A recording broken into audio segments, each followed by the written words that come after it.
አሁንም ድረስ በመሰረቱ እግዚአብሔር በህይወታችን በእያንዳንዱ ጊዜ ላይ የሚልካቸው ነገሮች ልብ ብንላቸው መመለሻ ነበሩ።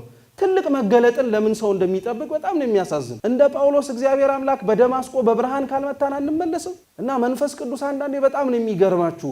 የዚህ የኃጢአት ጥግ ላይ ሆና በልቧ ምን የሚል ሐሳብ መጣላት?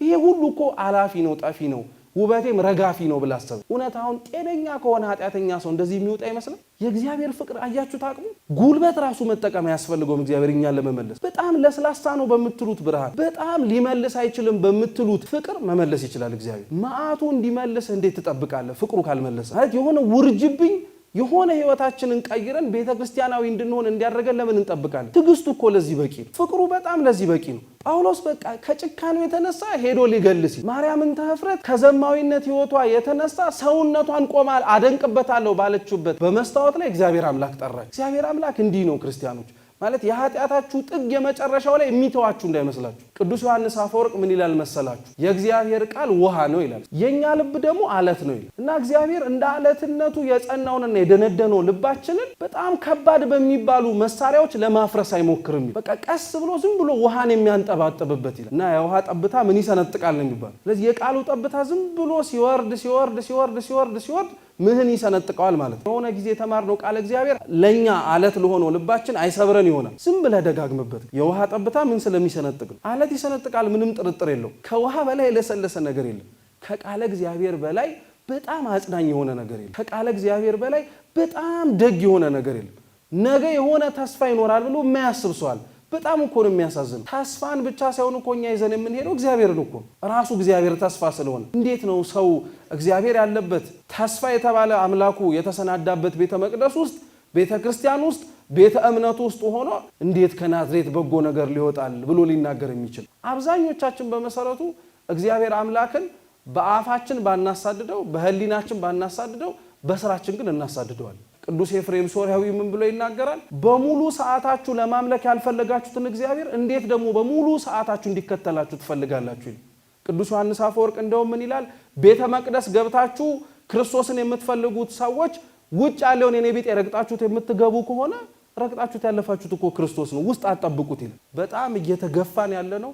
በጣም ከአቅማችን በላይ ብዙ ጸዋትወ መከራዎች እየመጡብን ያለው ከእግዚአብሔር ጋር መሰደድን አማራጭ አድርገን ልባችን ስላላስገባ ነው። ከእግዚአብሔር ጋር መሰደድ እኮ ስደት አይደለም። ረሳችሁት እንዴ? ማቴዎስ ወንጌል ምዕራፍ 5 ላይ እኮ ጌታችን የሚሰደዱ ንዑዳን ክቡራን ናቸው ኋላ መንግስተ ሰማያት የነሱ ናትና ብሎ። አምላካችን ሰው የሆነው መቼ ነው ሲባል 5500 ዘመኑ ምን ሲያረግ እስቲ ሲያበቃ በሉ። ዘመኑ ብቻ ሲያበቃ እኮ አይደለም ማለት ምድር ላይ ያለውን ኃጢአት በሙሉ ሰርተን ጣሪያ ላይ ስንደርስ ነው።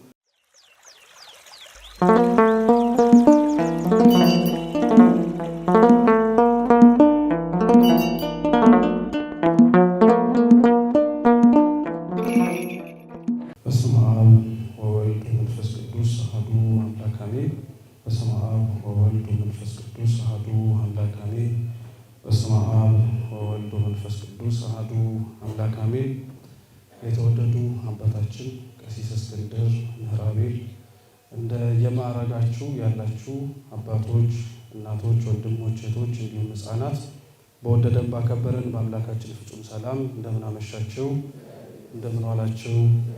አሜን። በቸርነቱና በምህረቱ በፊቱ ያሳየነውን የእምነት ማነስ የምግባር ጉድለት ሳይመለከት በይቅርታው እንድንሰበሰብ የረዳን የፈቀደልን ያልከለከለን የአባቶቻችን አምላክ ልዑል እግዚአብሔር ስሙ የተመሰገነ ይሁን።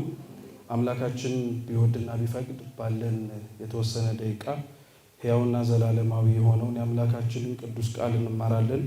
ለዛሬ ትምህርታችን ርዕስ የምናደርገው የሐዋርያት ሥራ ምዕራፍ 9 ቁጥር 4 ላይ ባለው ኃይለ ቃል መነሻነት ላለን የተወሰነ ደቂቃ እንማማራለን። አምላካችን በጉባኤያችን መሃል ተገኝቶ እንዲያስተምረን፣ እንዲመክረን፣ እንዲገስጸን ቅዱስና መልካም ፈቃዱ ይሁንልን። የራቀውን አቅርቦ የረቀቀውንም አግልጦ ምስጢርን የሚገልጽ እርሱ መንፈስ ቅዱስ ለሁላችንም የምንሰማበትን ሰምተን የምንለወጥበትን የልቦናችንን ደጅ ይክፈትልን። ለምን ታሳድደኛለህ? እስቲ በሉ ድገሙት። ለምን ታሳድደኛለህ በሚል ርዕስ እንማራለን። አምላካችን እንዲያስተምረን ቅዱስና መልካም ፈቃዱ ይሁንልን። አምላካችን ልዑል እግዚአብሔር ቤተ ክርስቲያንን አባቶቻችን ሲያስተምሩ ለሶስት ነገር አሳልፎ ሰጥቷታል ይባላል። ወይም ደግሞ በሶስት ነገር እግዚአብሔር አምላክ ከቤተ ክርስቲያን ጋር አብሮ እንዳለ ይታወቃል ይባላል። የመጀመሪያው እግዚአብሔር አምላክ ከቤተ ክርስቲያን ጋር አብሮ እንዳለ ወይም ለቤተ ክርስቲያን የሰጣት ምንድነው ቢባል ቃሉን ነው። እስቲ ቃሉ በሉ። ቃሉ ነው። ቃሉ በሁለት ነገር ይታያል። የመጀመሪያው ቃሉ እግዚአብሔር አምላክ ሰጥቷት ሄዳል ሲባል ትምህርቱን ለማለት ነው። እግዚአብሔር አምላክ ለቤተ ክርስቲያን ባዶዋን ትሆን ዘንድ ባረገበትም ጊዜ ሆነ በመሰረታት ጊዜ በመስቀሉ ብቻዋን ትሆን ዘንድ አልተዋትም። የእግዚአብሔር ቃል ለቤተ ክርስቲያን እሱ ለዘላለም አብሯት ለመኖሯ ማሳያ ነው። እስካሁን ድረስ ትላንትና እሱ ያስተማረውን ትምህርት ታስተምራለች። እስካሁን ድረስ ትላንትና እሱ የሰበከውን ስብከት መልሳ ትመጣለች። ያን የምታረግበትና አዲስ ቃል እግዚአብሔር አንዳንድ ሰው ለምንድን ነው የማልሰማው ሲባል ትላንትና የተተረተሩት ሽባዎች አይሆኑ እንጂ እኛ በጊዜ ሰሌዳ ብንመለከት እኛም ሽባዎች ነን። ትላንትና ነው እግዚአብሔር አምላክ የተናገረው ቃል ዛሬም ድረስ የሚሰራ ስለሆነ ትላንትና ጎባጣውን ያቀናው አልጋህን ተሸክመ ሂድ ብሎ ሲናገር እግዚአብሔር አምላክ አልጋውን አሸክሞ ያስኬደው ቃሉ ስለሆነ ቤተክርስቲያን እስካሁን ድረስ ያንን ቃል ትናገራለች። ምናልባት ሽባው አልነሳም እስካላለ ድረስ ነው እንጂ አሁንም ድረስ ተነሳ የሚለው የእግዚአብሔር ቃል የሚሰራ ስለሆነ እግዚአብሔር አምላክ መጀመሪያ ለቤተክርስቲያን ቃሉን ሰጥቷታል ይባላል። ሁለተኛ ቤተክርስቲያን ከእግዚአብሔር የተቀበለችው እግዚአብሔርም ለቤተክርስቲያን የሰጠው ደግሞ ሕይወቱን ነው። ሕይወቱን አንዳንድ አባቶቻችን ቃሉ ነው ብሎ ይተረጉማሉ። ምክንያቱም የእግዚአብሔር ቃል ምንድነው ተብሎ ቢጠየቅ አንድ ሰው ሁለት መልስ ነው ያለው። አንደኛው መጽሐፍ ቅዱስ ነው የሚባለው። ለምሳሌ አሁን ልትማሩ የመጣችሁት ምንድነው? ቃለ እግዚአብሔር ትላላችሁ አይደል? ወይንም ደግሞ ቃለ እግዚአብሔር የምንማርበት ሰዓት ደርሷል ይባላል አይደለ? ያ ምኑ ስለሆነ ትምህርቱ እሱ የተናገረው ነገር ቃል ይባላል። ስለዚህ የእግዚአብሔር ቃል ምንድነው ተብሎ ለሚጠየቅ ሰው መጽሐፍ ቅዱስ ብሎ መመለስ ይችላል። መጽሐፍ ቅዱስ እስትንፋሰ እግዚአብሔር ነው የእግዚአብሔር ቃል ነው ስለሚባል ማለት ነው። ሁለተኛ ግን እግዚአብሔር ቃልን ሰጥቶን ሄዷል ሲባል ግን በተለየ አካሉ ጌታችን ኢየሱስ ክርስቶስ አብሮን አለ፣ ስጋውን ደሙን ሰጥቶናል ለማለት ደግሞ ይተረጎማል። ስለዚህ እግዚአብሔር አምላክ ከቤተ ክርስቲያን ጋር እንዳለ ቤተ ክርስቲያንም ደግሞ ከእግዚአብሔር ጋር አብራ እንዳለች የምናውቀው ሕያውና ዘላለማዊ በሆነው በአምላካችን ቅዱስ ስጋውና ክቡር ደሙ ነው። ሶስተኛው እግዚአብሔር አምላክ ለቤተ ክርስቲያን ሰጥቷት የሄደው ደግሞ ሕይወቱን ነው። እስቲ ሕይወቱን በሉ። ሕይወቱን ነው። እንግዲህ የሐዋርያት ሥራ መጽሐፍ ከአራቱ ወንጌላት ቀጥሎ የሚመጣ የቤተ ክርስቲያናችን መጽሐፍ ነው። በመጽሐፍ ቅዱስ ያጠናን ዘይቤ ይሄ መጽሐፍ የታሪክ ክፍል ነው ተብሎ ነው የሚወሰነው። ማለትም የመጀመሪያዎቹ አራት ወንጌላት ጌታችን መድኃኒታችን ኢየሱስ ክርስቶስ በዚች ምድር ላይ በነበረበት የ3 ዓመት የአገልግሎት ቆይታው ላይ ምን እንዳደረገ የምናይበት ነው። በመሰረቱ መጽሐፍ ቅዱስ ላይ ያሉት አራቱ ወንጌላት ክርስቲያኖች ሁሉንም ከጫፍ እስከ ጫፍ ጌታችን ያደረገውን ነገር አይናገሩም። ለምሳሌ ያክል እንኳን ለማሳየት በየምዕራፉ እንኳን እንዴት አይነት ሰፊ ልዩነት እንዳለ የማቴዎስ ወንጌል ምዕራፍ 3 የምታስታውሱ ከሆነ ጌታችን ኢየሱስ ክርስቶስ በዮሐንስ እጅ ሊጠመቅ ወደ ዮርዳኖስ የወረደበት ታሪክ ያለበት እና ምዕራፍ 4 ላይ ልክ ስትገቡ ደግሞ ጌታችን መድኃኒታችን ኢየሱስ ክርስቶስ ሳይውል ሳያድር ወደ ምን እንደገባ ይናገራል። ወደ ገዳመ ቆሮንቶስ ሊጾም ሊጸልይ ይነገራል። እና አንዳንድ ሰው ይህንን ታሪክ ፍሰት ሲያነብ ሁሌም መጽሐፍ ቅዱስ ምንም አይነት ታሪክን ሳያዛባ ወይንም ደግሞ የታሪክ ቅደም ተከተሎችን እየጠበቀና የጌታችንንም አንዳች ነገር ሳይዘል እንደጻፈ የሚመስለው ሰው አለ። ግን ምዕራፍ 2 ላይ ብትሄዱ በጣም ሰፊ ታሪክ ብቻ ሳይሆን የዓመት ልዩነት አለ። ምዕራፍ 2 የጌታችንን ውልደቱን ከተናገረ በኋላ ወዲያውኑ እመቤታችን ድንግል ማርያም ልጇን ይዛ ወደ ግብጽ በረሃ እንደተሰደደች ይነገራል። ጌታችን ታሪኩን ለማሳጠር የተሰደደው በ2 ዓመቱ። በምዕራፍ 3 ላይ ስትሄዱ ደግሞ በ30 ዓመቱ በዮርዳኖስ ባህር በዮሐንስ እጅ ሊጠመቅ መጣ ይላል። ቢያንስ በትንሹ እንኳን በምዕራፍ 2 እና በምዕራፍ 3 የስንት ዓመት የታሪክ ልዩነት አለ? ይሄ ቀላል እኮ ነው። 30 ሲቀነስ 2 ማለት 28 ዓመት የት ነበር? 28 ዓመት ሙሉ ጌታችን ኢየሱስ ክርስቶስ ምን ሲያደርግ ነበረ ስትሉ አንደኛው ያልተጻፈችው ወንጌል ወይንም ደግሞ ሰው ገልጦ ሊያነባት ቢፈልግ መነበብ የምትችለው ወንጌል እመቤታችን ላይ የተጻፈ ታሪክ ስለሆነ የእሷን ታሪክ ማወቅ ይሄንን የ28 ዓመት ጎዶሎውን ለኛ ያልተጻፈውን ለመሙላት ከፋች በር። ሁለተኛው ምክንያቱ ግን ጌታችን ወንጌላት ላይ የተጻፈው በጣም በብዛት የ3 ዓመት ቆይታው ከ3 ዓመትም ተመርጦ ደግሞ በጣም ትኩረት የሚሰጥባቸው ጉዳዮች ናቸው። ቅዱስ ዮሐንስ ወንጌላዊ ለዛ ነው የዮሐንስ ወንጌል ምዕራፍ 20 ላይ ሲናገር ምን አለ? የጻፍንላችሁ ሁሉ ጌታችን ኢየሱስ ክርስቶስ አምላክ መሆኑን እውነት የእግዚአብሔር ልጅ መሆኑን አውቃችሁ ታምኑ ዘንድ ነው።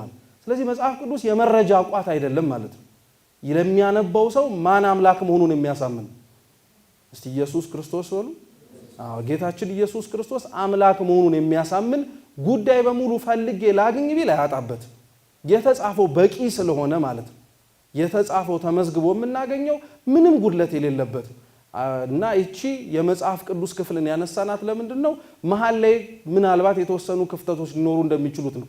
ብቻ ግን በጥቅሉ በ3 ዓመት የጌታችን ጉዞ ላይ 4ቱ ወንጌላት ተካፍለውት ሙሉ በሙሉ በሚባል ደረጃ ማወቅ ያለብንን ነገር በሙሉ ጽፈውልናል እና እነዚህ 4 ወንጌላት ጽፈውት የተረፈውን ደግሞ የሐዋርያት ሥራ መጽሐፍ ነው የሚቀበለው። የሐዋርያት ሥራ መጽሐፍ የቤተ ክርስቲያናችን መምህራን ሲያስተምሩ የታሪክ መጽሐፍ ብቻ አይደለም። ቅዱስ ዮሐንስ አፈወርቅ እንዲያውም 5ኛው ወንጌል ብሎ ነው የሚጠራው። ስንተኛው ወንጌል? 5ኛው ወንጌል ነው የሚለው። ወንጌል እንደምታውቁት የጌታችን ኢየሱስ ክርስቶስ አድርጉ አታድርጉ ተብሎ የተነገረበት ትእዛዝ በሙሉ ያለበት ወንጌል 4 ወንጌላት ማለት ነው። የሐዋርያት ሥራ ልዩ የሚያደርገው እና 5ኛው ወንጌል ነው የሚያስብለው ምንድነው? አንደኛ ምዕራፉ ራሱ ምዕራፍ 1 ሲጀምር በማን መውረድ ነው የሚጀምረው? በመንፈስ ቅዱስ ይወርዳል በሚለው ተስፋ ነው የሚጀምረው። ስለዚህ በዛ ስለሚጀምር ቀድሞውኑ 4ቱን ወንጌላት ያጻፈው እግዚአብሔር መንፈስ ቅዱስ ስለሆነ አሁንም ይሄኛው 5ኛው ወንጌል የሚባለው የዚሁ የመንፈስ ቅዱስ የራሱ ሥራ ስለሆነ 5ኛው ወንጌል ነው ብለው ለመጠቅለል ምክንያት ይሆናቸዋል። ግን አባቶቻችን በምስጢር ሲያስቀምጡት ምን ይላሉ? የመጽሐፍ ቅዱስ የሐዋርያት ሥራን 5ኛው ወንጌል ከማለትም ባለፈ ፕራክቲካል ጎስፕል ነው ይላሉ። ተግባራዊ የሆነ ወንጌል ነው ይላሉ። ተግባራዊ ወንጌል በሉ። ተግባራዊ ወንጌል ነው የሐዋርያት ሥራ። አባቶቻችን 4ቱን የመጽሐፍት ጉባኤያት ሲያስቀምጡት ብሉይ ኪዳን ትንቢት ነው ብለው ይናገራሉ። አስቀድሞ ሊሆን የተገባው ነገር በሙሉ የተነገረበት ነው ይላሉ። ሐዲስ ኪዳን የትንቢቱ ፍጻሜ ነው ይላሉ። በብሉይ የተነገረው በሙሉ ፍጻሜውን ያገኘበት ማለት ነው። 3ኛው ጉባኤ መጽሐፍተ ሊቃውንት ደግሞ የሚባለው ምስጢር ነው ይላሉ። ትንቢቱ ተፈጽሞ የተከናወነው ነገር በሙሉ አባቶች ደግሞ በምስጢር የተራቀቁበት ነው ይባላል። የሚገርባችሁ አንድ ሰው በቤተ ክርስቲያናችን የመጽሐፍት ዕውቀት የመጨረሻው ጉባኤ ቤት የሚገባው መጽሐፍተ መነኮሳት እና ያ ጉባኤ ቤት መጠሪያ ስሙ ምንድነው? ይሄ መጨረሻው ደግሞ ምስጢር ካራቀቀ በኋላ የሚመጣው የሕይወት መጽሐፍት ላይ አንድ ሰው ትንቢት ተነግሮለት ትንቢቱ ተፈጽሞለት በዛ በትንቢት ከተራቀቀ በኋላ መጨረሻ ላይ በምን መኖር መቻል አለበት? በሕይወት መኖር መቻል አለበት። እና የሐዋርያት ሥራ የመጨረሻው መጽሐፍም 5ኛው ወንጌል እየተባለ የሚጠራው ማለት ነው። ትክክለኛ የጌታችን የኢየሱስ ክርስቶስ የተናገራቸው ነገሮች በሙሉ የተኖሩበት መጽሐፍ። ሐዋርያት አባቶቻችን ወደ አጽናፈ ዓለም የዞሩበት ጌታችን ኢየሱስ ክርስቶስ ለነሱ ከመሆኑ በፊት አስቀድሞ የተናገራቸው ነገር በሙሉ የተከናወነበት መጽሐፍ። ይህ መጽሐፍ ትክክለኛው ተግባራዊ ወንጌል እየተባለ ይጠራል። ሌላው የሐዋርያት ሥራ መጽሐፍ የወንጌል ቅጥያ መሆኑን የምታውቁት ራሱ እንዴት እንደሆነ የተወሰነ እንመልከተው። ወንጌላት ስለ ጌታችን ስለ ኢየሱስ ክርስቶስ ስለ መስቀል ሞቱ ተናግረው ያበቃሉ። እየሰማችሁ ነው? ያበቃሉ ማለት ሙሉ በሙሉ ወንጌላቱ ሞተ ብሎ ያቆማሉ ለማለት አይደለም። ያው የወንጌላት የሁሉም በሚባል ደረጃ መደምደሚያቸው ጌታችን ኢየሱስ ክርስቶስ ከሞተ ከ3ኛው ቀን በኋላ ምን አረገ? ተነሳ ነው። ስለዚህ ትንሣኤ የወንጌላት መደምደሚያ ነው። የሐዋርያት ሥራ ደግሞ እሱን ይቀበልና በትንሣኤ የተነሳው እግዚአብሔር ደግሞ ቤተ ክርስቲያን ውስጥ እስካሁን እንዳለ ማሳያ ነው። ምክንያቱም ሐዋርያት ወደ አጽናፈ ዓለም ሲወጡ እየዞሩ የሚቀበልባቸውን መከራ የሚመጣባቸውን ነገር በሙሉ በአኮቴት የሚቀበሉት እሱ ጌታችን ኢየሱስ ክርስቶስ ከሙታን እንደተነሳ እኛም ለወንጌል ብለን ብንሞት ምን እናረጋለን ብለው እንነሳለን ብለው። ስለዚህ ይሄ የሐዋርያት ሥራ መጽሐፍ ቅጥያ ነው። የሐዋርያት ሥራ መጽሐፍ በጣም የሚገርማችሁ እስከ ምዕራፍ 8 ባለው ክፍል ላይ ብትመለከቱት ስለ ሐዋርያት ያወራል። አዎ ብዙሃኑንም ደግሞ ለማንሳትና ለመዳሰስም ይሞክራል። ከምዕራፍ 9 በኋላ እስከ መጨረሻው ግን በሚባል ደረጃ ስለ አንድ ሐዋርያ ነው የሚያወራው በጣም በተደጋጋሚ እያነሳ እሱም ቅዱስ ጳውሎስ። መጽሐፉ እንደው የሐዋርያት ሥራ ተባለ እንጂ የሐዋርያ ሥራ ተብሎ ቢጠራ ራሱ ምንም ችግር የለውም። አብዛኛውን የሚያወራው ስለማን ስለሆነ? ስለ ቅዱስ ጳውሎስ ስለሚያወራ እና ዛሬ በጣም በተወሰነ መልኩ እኛም ለትምህርታችን መነሻ አድርገን የመረጥነው ርዕሰ ጉዳይ ስለ ቅዱስ ጳውሎስ ነው። ቅዱስ ጳውሎስ የተርሴስ ሰው ነው። አባቱና እናቱ እንደሚነገረው አይሁዳዊ ናቸው። በተለይ አባቱ ግን የሮም ዜግነት ነበሩ። ሮማውያን በቀደሞ ጊዜያት ላይ ዜግነት ይሰጡ የነበሩት በሁለት ምክንያት ነው። አንደኛው ተወላጅ የሆነ ሰው ካለ ነው። ሁለተኛው ደግሞ በጣም ለሚያምኑት ቅርበት ላላቸው፣ በአንድም በሌላም ምክንያት የሮማን ልዕልና ሊያዋርድ በማይችል መልኩ ደሞም ከፍ ሊያደርግ በሚችል መልኩ ሊያሳይ ለሚችል ሰው ዜግነት ይሰጡ ነበር። ቅዱስ ጳውሎስ አባቱ በዚህ ምክንያት በትውልድ ደረጃ ሮማዊ ባይሆንም የሮምን ጥቅም በማስጠበቁ ግን ዜግነቱን አግኝቶ ነበር። ቅዱስ ጳውሎስ ከዛ በመነሳት ታሪኩን የሚናገሩ መጽሐፍት እንደሚናገሩት ወደ አይሁድ ምኩራቦች ገብቶ ትምህርት ቀስሟል። ለአይሁድ በጣም ቀናኢነትን ገንዘብ ያደረገው ገማልያል ከሚባል የመምህሩ እግር ስር ቁጭ ብሎ ነው። እየሰማችሁ ነው? ገማልያል ከሚባለው እግር ስር መምህሩ ስር ቁጭ ብሎ ተምሮ ነበር። እና በጣም የሚገርማችሁ ገማልያል ዕውቀት ብቻ አይደለም የሚያወረሰው ለቅዱስ ጳውሎስ። ገማልያል ለቅዱስ ጳውሎስ የአይሁድ እምነት እንዴት እንደሚጠበቅም ጭምር በጣም በጽናት ነበር ያስተማረው። መምህራን ተማሪዎቻቸውን የሚቀርጹበት መንገድ በሁለት መንገድ ነው። አንዳንድ መምህራን ልጆቻቸውን ተማሪዎቻቸውን በእውቀት ይቀርጿቸዋል። ማለትም እነሱን በህይወት ባይመስሏቸውም በእውቀት መስለው እንዲያወጧቸው ሊያደርጉ ይችላሉ። አንዳንድ መምህራን ደግሞ በጣም የታደሉት በእውቀትም በህይወትም ቀርጸው ያወጧቸዋል፣ እነሱን አስመስለው ማለት ነው። የሚገርማችሁ ገማልያል ቅዱስ ጳውሎስን እንደዛ አድርጎ ነው የቀረጸው። ቅዱስ ጳውሎስን በእውቀት ብቻ ሳይሆን ለአይሁድ ያለውን የእምነት ቀናኢነት ገንዘብ ማድረግ እንዲችል ክርስቲያኖችን እንዲጠላ አድርጎ ነበር የቀረጸው። ምንም አይነት ለነሱ ርህራሄ እንዳያሳይ አድርጎ እና የሐዋርያት ሥራ ምዕራፍ 9 ቁጥር 1 ሲጀምር እንዲህ ይላል፣ ሳውል ግን የጌታን ደቀ መዛሙርት እንዲገድላቸው ገና እየዛተ ወደ ሊቀ ካህናቱ ሄደ ይላል። እስቲ ገና እየዛተ በሉ። ገና እየዛተ ማለት አሁን የደረሰባቸው ነገር በሙሉ ሲያንሳቸው ነው እያለ እንደማለት ነው። ጌታቸውን በመከተላቸው እየመጣባቸው ያለው ነገር በሙሉ ሲያንሳቸው ነው። ቅዱስ ጳውሎስ ተምሮ ከጨረሰ በኋላ ራሱ በጣም የሚገርማችሁ አይሁድ ሸንጎ ነበራቸው፣ ተሰብስበው የሚማከሩበት፣ ሕግ የሚያጸኑበት፣ የሚጠብቁበት እና ወደ ሸንጎ ሄዶ ራሱ ክርስቲያኖችን ለማሳደድ ፈቃድ የጠየቀው ቅዱስ ጳውሎስ ማለት ሄዶ ተመርጦ አንተ በጣም ጥሩ የእምነት አስጠባቂ ነህ ተብሎ አይደለም። እሱ ራሱ ሄዶ እኔ እምነትን ማስጠበቅ እችላለሁ ብሎ ተናግሮ ደብዳቤ አጽፎ ቢችል ሄዶ ክርስቲያኖች ያሉበት ቦታ ላይ እየያዘ ሊያመጣቸው በጉልበት ማለት ነው። ባይችል ደግሞ መቀበል ያለባቸውን ነገር ደግሞ የገፈቱን ጽዋ ሊያጠጣቸው ያንን የአይሁድን ደብዳቤ ይዞ ነበረ እየዛተ ወደ ሊቀ ካህናቱ ሄዶ ከሊቀ ካህናቱ ሲወጣ ያንን ደብዳቤ ተቀበለ። በዚህ መንገድ ያሉትንም ሰዎች ወንዶችንም ሴቶችንም ቢያገኝ ይላል የሐዋርያት ሥራ እያሰረ ወደ ኢየሩሳሌም ያመጣቸው ዘንድ በደማስቆ ላሉት ምኩራቦች ደብዳቤ ከእርሱ ለመነ ይላል። ሲሄድም ወደ ደማስቆ በቀረበ ጊዜ ድንገት በእርሱ ዙሪያ ከሰማይ ብርሃን አንጸባረቀበት ይላል። ቅዱስ ጳውሎስ ዛሬ ደማስቆ ተብላ የምትጠራው የሶሪያ ዋና ከተማ ናት። ሶሪያ ስትባል ጭንቅላታችሁ ላይ መጀመሪያ የሚመጣው አሁን ምንድን ነው? በእርግጠኝነት ደማስቆና ቅዱስ ጳውሎስ አይመጣባችሁም አይደለ? ጦርነት ነው አይደለ? በጣም ብዙ ውርጅብኝ፣ በጣም ብዙ ሰቆቃ የሚሰማበት ከዕለት ከዕለት በጣም ክፉ ነገሮች የምናዳምጥባት ቦታ ሆናለች። አንድ ቦታ በመሰረቱ ትላንትና የነበረውን ማንነት አስጠብቆ መቀጠል የሚችለው በታሪክ ብቻ ነው። ታሪኩን የሚያስጠብቁ ሰዎች መኖር ሲችሉ ደማስቆ እንደ ደማስቆነቷ ሌሎችም ሀገራት እንደ ቀደምት ሀገራትነታቸውና በክርስትና ውስጥ እንደነበራቸው ልዕልና ሳይጠበቁም ሳያስጠብቁም የቀሩባቸው ምክንያቶች ሰዎች ስለታጡባቸው። እውነት እግዚአብሔር አምላክ እኛን ከማጣት ይሰውረን።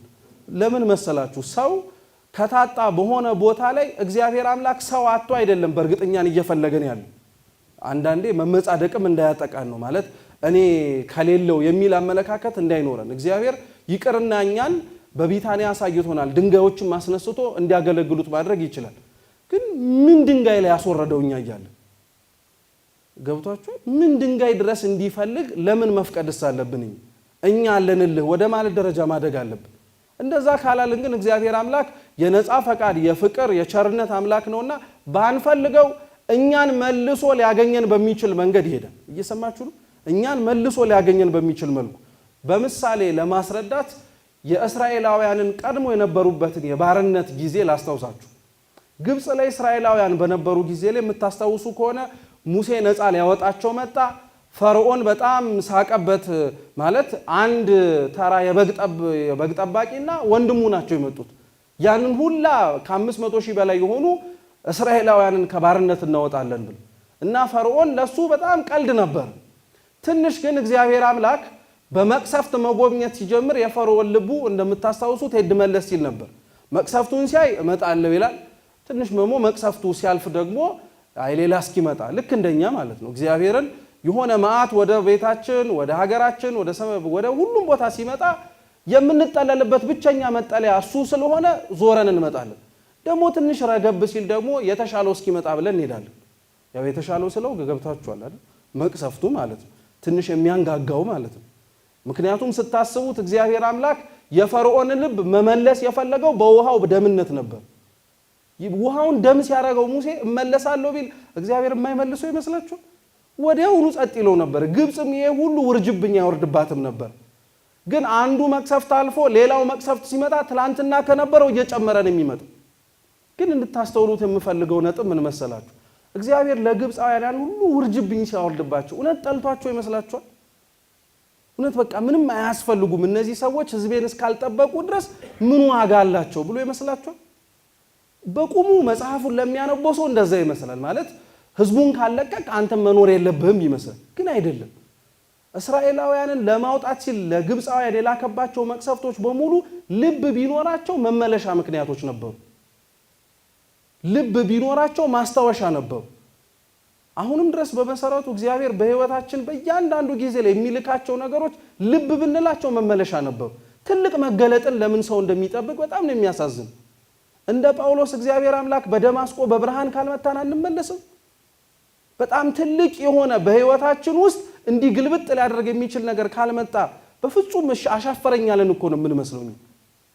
ቅዱስ ጳውሎስም ደማስቆ የምትባለው የአሁኑ ከተማ ላይ የሶሪያ ዋና ከተማ ማለት ነው ሲሄድ የተነሳበት የመጀመሪያው ዓላማ የነበረው እንዲመለሳለሁ ብሎ አስቧል ነበር።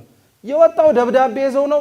ቢችል በጉልበት ካልቻለም ደግሞ በሚችልባቸው ማሳደጃ መንገዶች በሙሉ ሊያመጣቸው እና የሚገርማችሁ የደማስቆ ውስጥ የነበሩ ክርስቲያኖች ጳውሎስን ይጠብቁት የነበረው በፍርሃት ነበር። ተዘጋጅተው ነው የሚጠብቁት። ገና ጳውሎስ ከኢየሩሳሌም ተነስቶ ወደ ደማስቆ ሊመጣ ሲል ዜናው ይሰማል። በጣም ኃይለኛ ገዳይ ስለነበረ ማለት ነው። በጣም ኃይለኛ አጥፊ ስለነበረ እዛ ውስጥ የነበሩት ሰዎች በሙሉ ይጠብቁ ነበር። በቃ ካሁን መጣ፣ ካሁን ጨረሰን እያሉ ማለት ነው። ጳውሎስ ሲወጣ ሰይፍ ይዞ ፈረስ ላይ ተጭኖ ክርስቲያኖች አሉበት የሚባለውን ቦታ ሊያጠፋ ነበር እየሮጠ የመጣው። የሐዋርያት ሥራ መጽሐፍ ሲነበብ እንደሰማችሁት ግን ልክ ወደ ደማስቆ ሲደርስ ይላሉ። ደማስቆ ከኢየሩሳሌም ወደ 120 ኪሎ ሜትር ራቅ ያለች ከተማ ናት። እየሰማችሁ ነው? ራቅ ያለች ከተማ ናት እና አንዳንድ አባቶች ሲናገሩ ደማስቆ አልገባም ይላሉ። ግን የደማስቆ መግቢያ በር ላይ ሲደርስ ነው የመጣው። የደማስቆ መግቢያ በር ማለት ምን መሰላችሁ? ቅዱስ ጳውሎስ ለእግዚአብሔር ሊያሳየው የሚችለው የመጨረሻው ክፋት ደረጃ ላይ ነበር የደረሰው። ማለት በፍጹም ከዚህ በላይ ከፍ ያለ ክፋት ሊያደርግ አይችልም። ምን ማለት መሰላችሁ? አንድ ክርስቲያን እግዚአብሔር ሊጠራው የሚችለው በሁለት መንገድ ነው። አንደኛ በጣም ንጹህ ልብ ኖሮት እየፈለገው እየሻተው መሄድ ሲጀምር እግዚአብሔር ይጠራው። አንዳንዴ ደግሞ እግዚአብሔር አምላክ አይበደል የሆነ በደል በድለን ማለት የበደል ጫፍና ልክ ወሰን ላይ ስንደርስ እሱ ደግሞ ይመጣል። ማለት ከዚህ በላይ እንዴት ልትከፉ ትችላላችሁ ብሎ ታስታውሱ ከሆነ ይሄ በመሰረቱ የእግዚአብሔር አመጣጥ ለሰው መሆኑ ምሳሌ አድርገው አባቶቻችን ያስተምራሉ። አምላካችን ሰው የሆነው መቼ ነው ሲባል 5500 ዘመኑ ምን ሲያደርግ እስቲ ሲያበቃ በሉ። ዘመኑ ብቻ ሲያበቃ እኮ አይደለም ማለት ምድር ላይ ያለውን ኃጢአት በሙሉ ሰርተን ጣሪያ ላይ ስንደርስ ነው ማለት በቃ ከዚህ በኋላ ይበቃችኋል፣ እስቲ ደግሞ እኔ ላሳያችሁ ብሎ ነው የወረደው። ጽድቅ ደግሞ ምን ያክል ደረጃ እንደሚወርድ ማለት ነው። ጽድቅ ምን ያክል ከኃጢአት ጣሪያ በላይ መውረድና ማስወረድም እንደሚችል አሳየ። ጳውሎስ የኃጢአት ጥግ ደረጃ እስከሚባለው ድረስ ሄዶ ነበር። እግዚአብሔር ሊያገኘው የፈለገው በዚህ ጊዜ ላይ ዛሬ በቅዳሴያችን ላይ የሚነበበው የመጽሐፍ ቅዱስ ወንጌል ወይም የተነበበው የማቴዎስ ወንጌል ምዕራፍ 26 ነው። ታስታውሱ ከሆነ እዚህ ምዕራፍ ላይ ጌታችን መድኃኒታችን ኢየሱስ ክርስቶስ አንዲት ባለሽቱ የሆነች ሴት ያገኘበት ክፍል የዮሐንስ ወንጌል ምዕራፍ 12ም ላይ ያለ ታሪክ ነው። እየሰማችሁ ነው? እግዚአብሔር ከሁላችን ጋር ይሁን። እቺን ሴት የምታስታውሷት ከሆነ ክርስቶስ ያገኛት ምን ስታረግ? ወይም ወደ ክርስቶስ የሄደችው ምንነቷን ትታ ነው። በዝሙት መኖሯን ትታ ነው አይደል? ከዝሙት በላይ እኮ በጣም ከፍ ያለ ኃጢአት የለም። ዝሙትን የሚያከፋው ለምን መሰላችሁ? አመንዝራ የሆነው ሰው ሳይሆን ሊያመነዝሩ የመጡት ሰዎች በሙሉ የዛ ሁሉ ሰው በደል፣ የዛ ሁሉ ሰው ኃጢአት፣ የዛ ሁሉ ሰው የመውደቁ ምክንያት ያቺ ሴት ናት ብላ የምታምን ሴት ነው። እና ጠዋት ላይ ተነስታ ወንጌል ትርጓሚያችን እንደሚናገረው ሰውነቷን በጣም ውብ በሆነው ጨርቅ አስውባ ተመለከተችው፣ መስታወት ፊት ቆመ። እና መንፈስ ቅዱስ አንዳንዴ በጣም ነው የሚገርማችሁ። የዚህ የኃጢአት ጥግ ላይ ሆና በልቧ ምን የሚል ሐሳብ መጣላት? ይሄ ሁሉ እኮ አላፊ ነው፣ ጠፊ ነው፣ ውበቴም ረጋፊ ነው ብላ አሰበች። እውነት አሁን ጤነኛ ከሆነ ኃጢአተኛ ሰው እንደዚህ የሚወጣ አይመስልም? በጣም እኮ ነው የሚገርመው። ማለት መስታወት ላይ ቆማችሁ እናንተ ይሄ ሰውነት ፈራሽ ነው፣ በስባሽ ነው፣ አይረባም፣ አይለማም ብላችሁ ታውቃላችሁ? ብለን እናውቃለን። ማለት መስታወት ፊት ስትቆሙ ምንድነው ትዝ የሚላችሁ? ኃጢአት ላይሆን ይችላል፣ በእርግጠኝነት መልካችሁ ለዘተ ተርፈም ሊሆን ይችላል። ግን የሚገርማችሁ መስታወት ፊት ቆማ መልኳን የስጋዋን ሳይሆን ነፍሷን እንድታይ እግዚአብሔር አምላክ ፈቀደላት። ይህን ለሁላችን ይፍቀድልን። አየች፣ ተመለከተች፣ ከዛ በኋላ ለመውጣት ወሰነች። ፈራሽ ነው፣ በስባሽ ነው፣ ምንም አያደርግልኝም፣ ስለዚህ ይሄንን ህይወት ማቆም አለብኝ አለች። መቼም ያስደቆነ ሰይጣን ሳያስቀስስ አይቀርም የለ የሚባለው። ሲያስመነዝራት የነበረው አጋንንት ደግሞ ተነጥላ እንድትወጣም አልፈቀደላትም። ስለዚህ በጣም ብዙ ፈተና መጣላት። ውድ የሆነውን ሽቱ ለመግዛት ከመሄዷ በፊት 3 ጊዜ ፈትኗታል። 3 ጊዜ ሊጥላት ሞክሯል። አንዴ ጎልማሳ ልታገኝ እየሄድሽ ነው ወይ አላት። አንዴ ይሄንን ሁሉ የምታደርጊው ለምንድን ነው አላት። አንዴ ደግሞ ጥቂት ነገር አድርገሽ ብዙ ነገር ልታተርፊ ነው አላት። ያው በዝሙት እኮ ነው፣ ገብቷቸዋል። አንቺ ስጋሽን በጥቂቱ ሰጠሽ፣ ከዛ በኋላ ግን ብዙ ሀብት ልታባክኝ ነው አላት። 3ቱንም በጣም በሚገርም ሁኔታ ኃጢአተኛ የነበረችው ያቺ ማርያምን ተፍረት የመለሰችው መልስ ይደንቃል። በተለይ 3ኛው ምንድነው ያለችው? አንቺ ብዙ ነገር ልታካብቺ በጥቂት ነገር ነው የምትሄጂው ብሎ ሲጠይቃት ሰይጣን እንዲህ ብላ መለሰችለት፣ አዎ ጥቂቷን የሆነችውን ነገር ሰጥቼ ብዙውን ሸክሜን አቀሎ ጽድቅ ሊሰጠኝ ወደሚችል ሊሄድ ነዋል። እንዲያውም ስሙን ጠራችለት ኢየሱስ ክርስቶስ ብላ እና ወዲያውኑ እንደ ጉንበኖ እንደ ጢስ ተኖ ጠፋ። ያንን ሽቱ ይዛ ሄደች። እንግዲህ አስቡት፣ ማርያም እንተ ኅፍረትና ጳውሎስ የተጠሩበትን የህይወታቸውን ጥግ። ጳውሎስ በቃ ከጭካኔው የተነሳ ሄዶ ሊገል ሲል፣ ማርያም እንተ ኅፍረት ከዘማዊነት ህይወቷ የተነሳ ሰውነቷን ቆማ አደንቅበታለሁ ባለችበት በመስታወት ላይ እግዚአብሔር አምላክ ጠራቸው። እግዚአብሔር አምላክ እንዲህ ነው ክርስቲያኖች፣ ማለት የኃጢአታችሁ ጥግ የመጨረሻው ላይ የሚተዋችሁ እንዳይመስላችሁ። እንዲያውም የኃጢአታችሁ የመጨረሻው ጥግ ላይ ለመድረስም የምትችሉ ከሆነ ይመለሳል። ደግሞ እንደዛ ስትባሉ እስከ ጥግ ውጡ ማለት ደግሞ አይደለም። ገብቷችኋል? አሁን ችግር የሆነው እንዲህ ነው ሲባል ስለዚህ ገና ነኝ ይልና የሆነ ሰው ይገፋዋል ማለት እስቲ ጥጉ ላይ ማን እንደሚመጣልኝ ብሎ ማለት እንዲህ አይባልም። አሁን ያለን የኃጢአታችን ጥግ እንደሆነ እናስብ። አሁን ያለንበት ችግራችን በቃ እግዚአብሔርን ልናሳዝንበት የምንችለው የመጨረሻው ጫፍ ነው ብለው ካሰብን እንዴት እግዚአብሔር አይቀርም? እንዴት እግዚአብሔር አይጠጋም?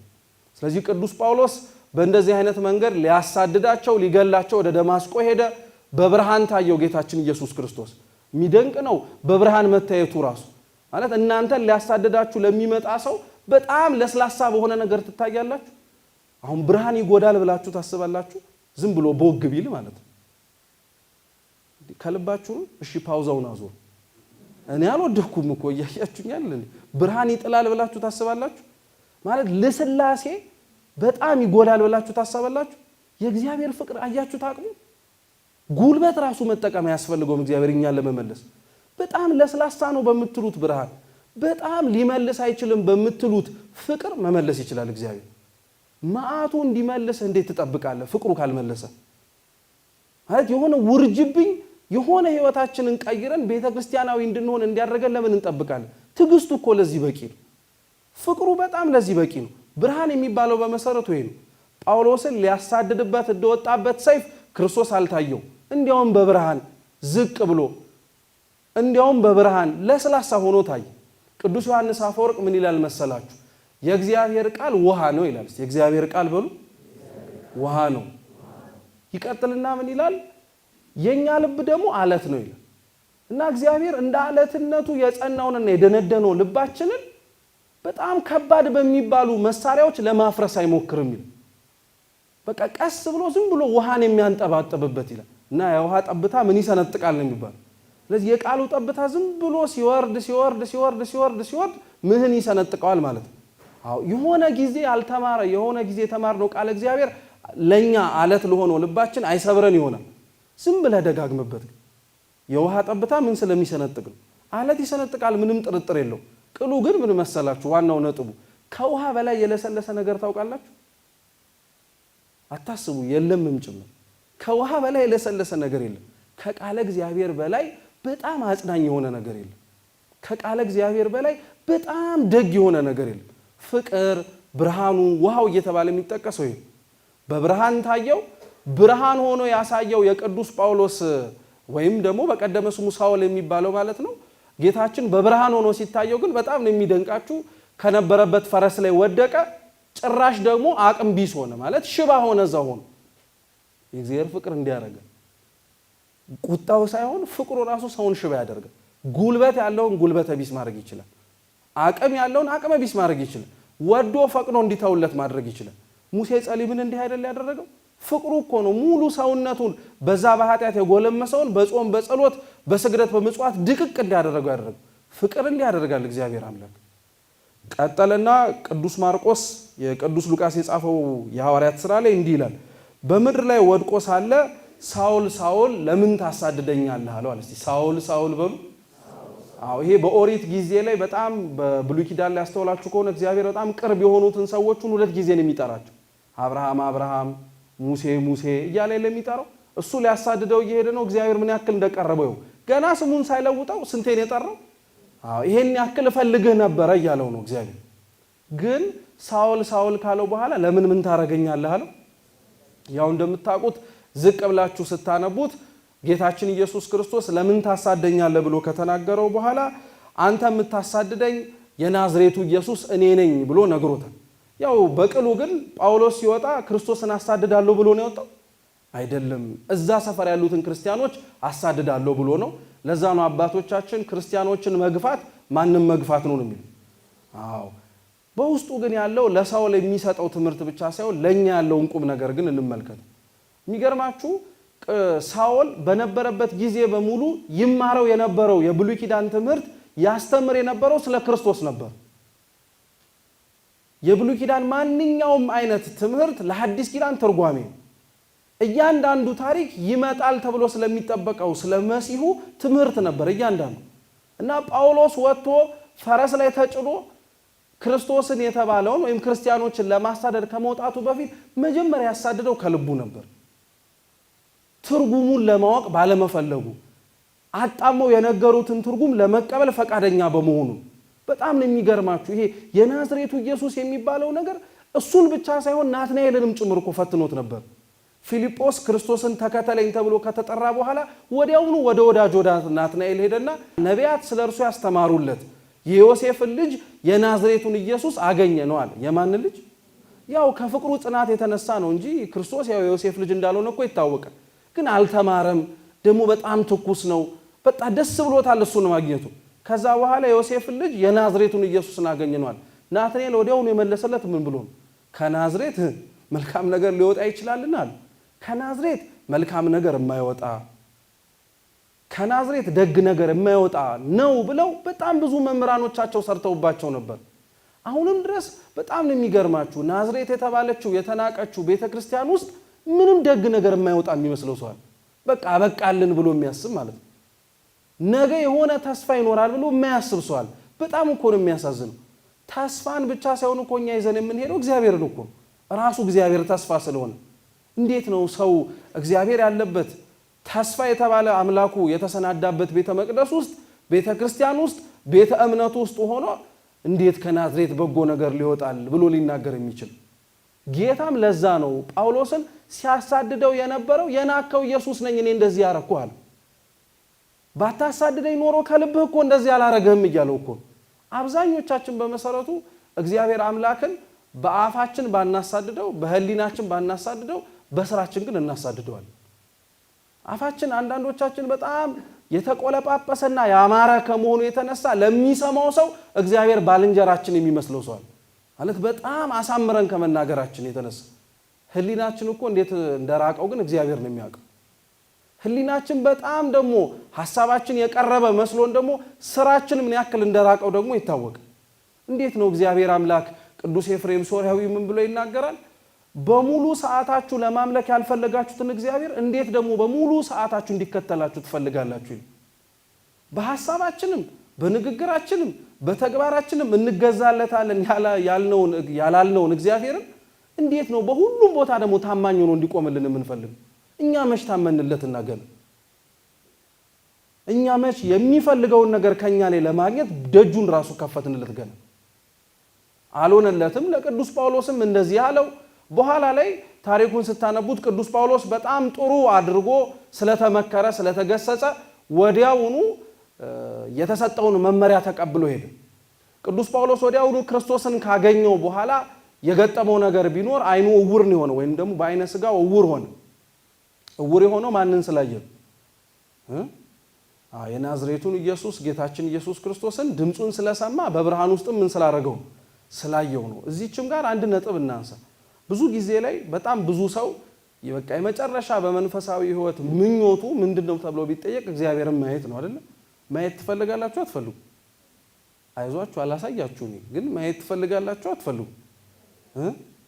እሺ ተውት። እመቤታችንን ብታዩት ደስ አይላችሁ? ማን ደስ የማይለው አለ? ማለት ናፍቆታችንም ጭምር ነው። አንዴ አይተናት ግልግል ብንልብን ግን አንዳንዴ ከማየታችን ጎን ለጎን እኛ የምናይበት አይናችን ጤነኛ ካልሆነ እውር መሆንም እንዳለ ታውቃላችሁ። ጳውሎስ እኮ ክርስቶስን ሲያየው እውር የሆነው በጣም የብርሃኑ መጠንና የብርሃኑ ብዛት የሚበዘብስ ስለሆነ ብቻ ሳይሆን የሱ አይን ማንን ለማየት ገና ስላልበቃ ነው። አዎ ጸሎታችን በመሰረቱ ቅዱሳኑን እመቤታችንን ሌሎቹንም ለማየት ከመመኘት ባለፈ እኛ የምናይበት አይናችንም እንዲስተካከል መለመን አለብን። ምክንያቱም እግዚአብሔር አምላክ ተገልጦ ነህ ብለን እንደምንለምነው እኮ መች ያልተገለጠበት ዘመን አለ፣ መች ያልታየበት ዘመን አለ። እግዚአብሔር አምላክ እኮ ዛሬ በህይወታችን ጠዋት አንስተን እስካሁን ድረስ እያየነው ነበር፣ ልብ አላልነውም እንጂ። ቅዱስ ዮሐንስ አፈወርቅ እንደውም ምን ይላል? ቤተ መቅደስ ገብታችሁ ክርስቶስን የምትፈልጉት ሰዎች ውጭ ያለውን የኔ ቤት ረግጣችሁት የምትገቡ ከሆነ ረግጣችሁት ያለፋችሁት እኮ ክርስቶስ ነው፣ ውስጥ አጠብቁት ይላል። እየሰማችሁ አሁን በቀን ውስጥ ስንት የኔ ቤት አይታችኋል ዛሬ? ግን ዛሬ ለመማር ስትመጡ ግን ማንን ሰማዋለሁ ብላችሁ የሰማናችሁ የኔ ቤት ድምጽ በሙሉ የማን ድምጽ ነበር? እግዚአብሔር ድምጽ ነበር። ወደ ቤተ መቅደስ ስንገባ እሱም ቤተ መቅደስ ፈልገ ነው። እኛ ግን እሱ ጌታችን ኢየሱስ ክርስቶስ ይጠብቀን የነበረው በሩ ላይ ነበር። ልክ ጳውሎስን የደማስቆ በር ላይ እንደጠበቀው ማለት ነው። እሱ የጠበቀው ውስጥ ገብቼ ሳድዳቸው ብሎ አልነበር? እንደው ትንሽ እንኳን መንገራገጭ ቢፈጠር አምላካቸው ማምላክ ከሆነ ልነካቸው ስል ነው ጸጥ ያደርገኛል ብሎ የሚጠብቀው እንጂ በሩ ላይ ነበር አልነበረም።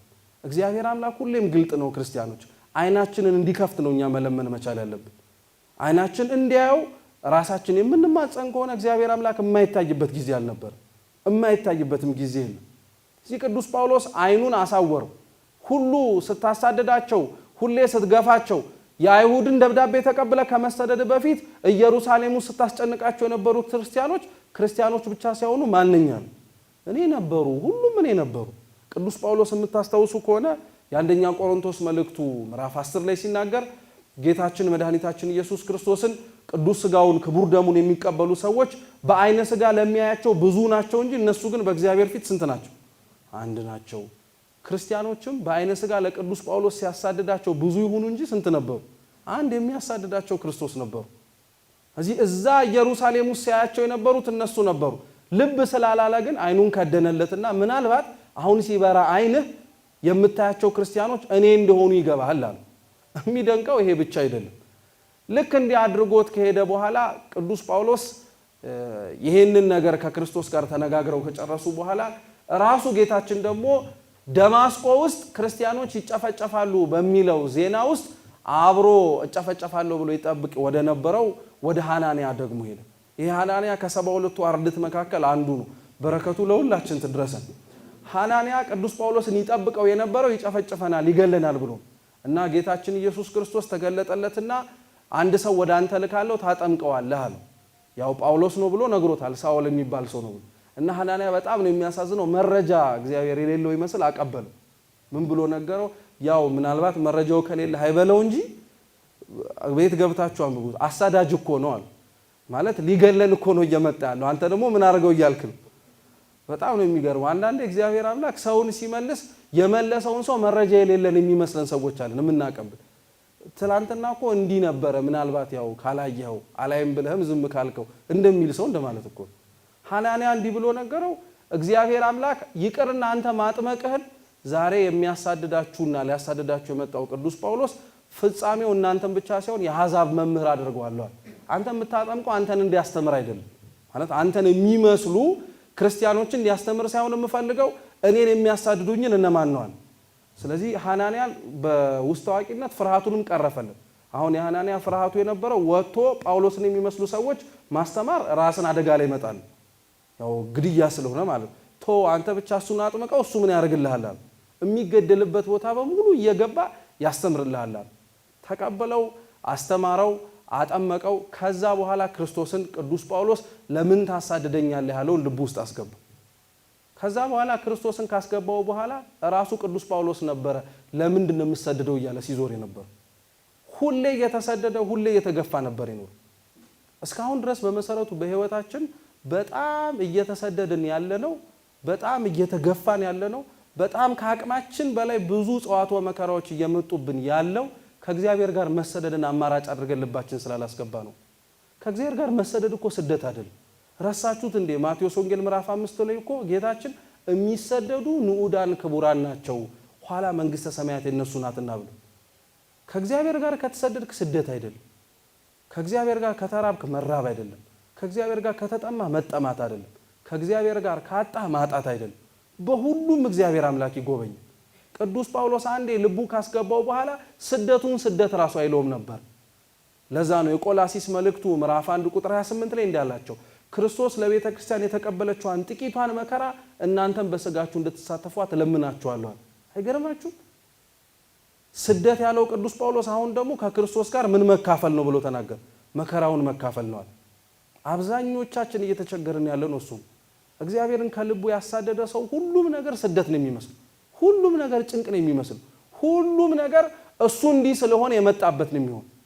ለዛ አይደል እንደ አብዛኞቻችን በህይወታችን የሆነ ነገር ኮሽ ስትል እንዲህ ስለሆንኩኝ እኮ ነው ብላችሁ አጣው። እንዲህ ስላደረኩኝ እኮ ነው ስለሌለ እኮ ነው። በልባችን ቢኖር ኖሮ በልባችን ደጃችንን አስከፍተን ብናስገባው ኖሮ የመጣውን በሙሉ እንዲህ ስለሆነብን ነው ሳይሆን የምንለው ልክ እንደ ጻድቁ ኢዮብ እግዚአብሔር ሰጠ፣ እግዚአብሔር ነሳ፣ የማን ስም ይመስገን? የእግዚአብሔር ስም ይመስገን ብለን ነበር የምናመሰግን ነበር። እዚህ እውነት የቅዱስ ጳውሎስ ጌታችን ኢየሱስ ክርስቶስ ስለምን ታሳድደኛለህ ብሎ የተናገረው ንግግር ለጳውሎስ ብቻ አይደለም ለኛም ጭምር። የሐዋርያት ሥራ መጽሐፍ የሚገርማችሁ የመጨረሻው ታሪክ ላይ ሄዳችሁ ብታነቡት እንደው ለመዝጊያ ያክል የእግዚአብሔር ስም የተመሰገነ ይሁን ለዘላለሙ አሜን ብሎ ይዘጋዋል እንጂ ታሪኩ አያልቅም። ማለት በእንጥልጥል ነው የሚያልቀው የሐዋርያት ሥራ። እና በእንጥልጥል ለምን እንደሚያልቅ ታውቃላችሁ? የሐዋርያት ክርስቶስን እየመሰሉ መኖር የሐዋርያት ሥራ ላይ ስለማያበቃ ስለ እግዚአብሔር ብሎ መሰደድ፣ ስለ እግዚአብሔር ብሎ መከራዎችን መቀበል ሐዋርያት ላይ የሚያበቃ ህይወት አይደል። የሐዋርያት ሥራ ቅጥያ ለዛ ነው ስንክሳር ነው የሚባል። የስንክሳሩ ቅጥያ ደግሞ የኛ ህይወት ነው። እግዚአብሔር ወደን ፈቅደን ህይወታችንን ብንሰጠው እኮ ስንት የሚጽፍበት ነገር ነበር። ቅዱስ አምብሮስ ያለውን እቺን ብቻ ነገር ነግራችሁ ትምህርታችንን እንጨርስ። የዮሐንስ ወንጌል ምዕራፍ 20 ላይ ጌታችን ኢየሱስ ክርስቶስ ምዕራፍ 21 ይቅርታ እንዲህ ብሎ ይናገራል። ሐዋርያው ልክ ወንጌሉን ሲጨርስ ጌታችን መድኃኒታችን ኢየሱስ ክርስቶስ ያደረገው እጅግ በጣም ብዙ ነገር አለ። ሁሉም በእያንዳንዱ ብንጽፍላችሁ ኖሮ ለተጻፉት መጽሐፍት እንኳን ዓለምን ባልበቃ ነበረ ብሎ ይናገር እና ቅዱስ አምብሮስ ምን ብሎ ይተረጉማል? ለምንድን ነው እግዚአብሔር ሁሉን ነገር እንዲጻፍ ያልፈለገው? እውነት የወረቀት ጉዳይ ሆኖበት ነው ወይስ የምን ጉዳይ ሆኖበት ነው ሲል መልስ ይሰጣል። አንደኛው እግዚአብሔር ሁሉም እንዲጻፍ ያልፈለገው ነገር ቢበዛ በምን አይጫንም ይላሉ አባቱ፣ በአህያ አይጫንም ይላሉ አይደል? እንዲሁም በዛ ብለን እያነበብ ነው አይደለም። እንዲሁም አጨናነቀን ብለን የጭር አጭር ነገር ላይ ወርደናል። ስለዚህ ቢበዛማ ጭራሽ ይሄማ አይን ያፈዛል ብለን እንተው ነበር። ሁለተኛው በጣም ብዙ ያላበዛው እግዚአብሔር ከወረቀት ውጪ የሚጽፍባቸው ሌሎች ነገሮች ስላሉ ይልና ስነ ፍጥረትን ያነሳል። እሱን እንተው ሰፊ ጉዳይ ስለሆነ። ሶስተኛው ግን እግዚአብሔር አምላክ ለምንድን ነው ሁሉም ነገር በወረቀት ላይ እንዳይጻፍ የፈለገው መጽሐፍ ቅዱስ ላይ ብሎ ሲናገር ቅዱስ አምብሮስ እንዲህ ይላል። ቅጠል አድርጎ የገጽ አድርጎ ወይም የገጽ ቅጠል አድርጎ መጠቀም የፈለገው ወረቀቱን ሳይሆን የኛን ልብ ስለሆነ ነው። እግዚአብሔር ድንቅ ስራውን መጻፍ የፈለገው የሆነ ወረቀት ላይ ሳይሆን የማን ልብ ላይ የኛ ልብ ላይ ስለሆነ ለምን ቅጠል ማባከን አስፈለገው? እግዚአብሔር ድንቅ የሰራላችሁ ሰዎች እኮ ብትሰበሰቡ የመጽሐፍ ቅዱስ የዚህኛው ገጽ ቅጥያ ናችሁ ማለት ነው። ስለዚህ በአሃዝ ደረጃ እንኳን ብናሰለው 20 ሚሊዮን ክርስቲያኖች አሉ ብንል 20 የዮሐንስ ወንጌል ተአምራት እግዚአብሔር እንዳላቆመ ቅጥያዎች ናቸው ማለት ነው።